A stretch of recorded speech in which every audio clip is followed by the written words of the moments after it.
সিলেটের কোম্পানিগঞ্জে সাদা পাথর লুটপাটে স্থানীয় প্রশাসন, পুলিশ ও বিজিবির সহায়তায় রাজনীতিবিদ ও প্রভাবশালী ব্যক্তিরা জড়িত, এমন তথ্য প্রকাশ করেছে দুর্নীতি দমন কমিশন। এনফোর্সমেন্ট অভিযানে ৪২ জনের সংশ্লিষ্টতা শনাক্ত করা হয়েছে, যার মধ্যে বিএনপি, জামাত, এনসিপি ও আওয়ামী লীগের নেতাকর্মীরা রয়েছেন। এই লুটপাটে কোটি টাকার পাথর অবৈধভাবে উত্তোলন করা হয়েছে এবং এলাকাটি গর্ত ও বালুচরে পরিণত হয়েছে। প্রশাসন, রাজনীতিবিদ ও ব্যবসায়ীদের দুর্নীতির ত্রিমাত্রিক চক্র চিহ্নিত হওয়ায় আইনগত ব্যবস্থা নেওয়ার গুরুত্ব আরোপ করা হয়েছে।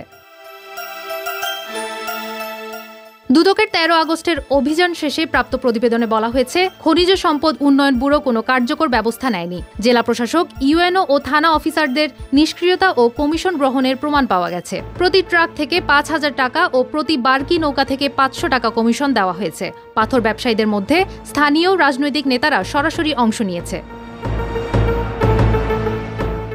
রাজনীতিকদের মধ্যে বিএনপি, জামাত, এনসিপি ও আওয়ামী লীগের ৩১ জনের নাম জানা গেছে।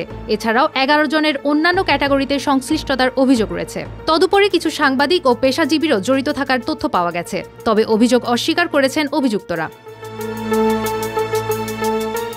বিজিবির ৩টি ক্যাম্প সাদা পাথরের কাছাকাছি হওয়া সত্ত্বেও লুটপাট ঠেকাতে কোনো কার্যকর পদক্ষেপ নেয়নি তারা। কোম্পানি কমান্ডার সহ অন্যান্য সদস্যরা আর্থিক সুবিধা গ্রহণ ও নিষ্ক্রিয়তার কারণে অবৈধ উত্তোলন সহজ করেছে। এনফোর্সমেন্ট টিমের অনুসন্ধান অনুযায়ী ২০২৪ সালের ৫ আগস্টের পর থেকে বিশেষ করে ৩ মাস ধরে পাথর উত্তোলন চলতে থাকে। সর্বশেষ ১৫ দিন আগে নির্বিচারে পাথর উত্তোলনে প্রায় ৮০% পাথর তুলে নেওয়া হয়।